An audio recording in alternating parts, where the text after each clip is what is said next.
Good morning friends. యేసు ప్రభుల వారు సిలువ వేయక ముందు శిష్యులతో చేసిన లాస్ట్ భోజనం, లాస్ట్ సప్పర్ అని అంటారు. అది పస్కా రోజున జరిగింది. పస్కా అంటే ఏంటి? ఐగుప్తు దేశం నుంచి ఇశ్రాయేల్ ప్రజలందరినీ రక్షించి వారు బయటికి వెళ్ళారు కాబట్టి ఒక పండగగా, ఒక నిబంధనగా వారు చేసుకున్న పండగే ఈ పస్కా. పస్కా అంటే దాటిపోవడం అని కూడా అర్థం.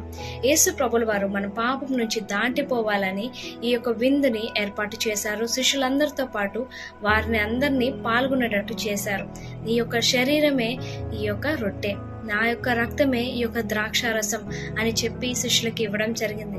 ఎంత ప్రేమ లేకపోతే మోసగిస్తాడు అని తెలిసిన ఇస్కరియోతు యూదా కూడా ఈ యొక్క విందులో పాల్గొనడానికి దేవుడు అనుమతించారు. అలాగే మనం కూడా శాంతి సమాధానాలు కలిగి ఇతరుల పట్ల మన ప్రేమ వ్యవహరించి ఈ బల్లారాధనలో ఈరోజు అందరం పాల్గొందాం, దేవునికి గుర్తు చేసుకుందాం. God bless you.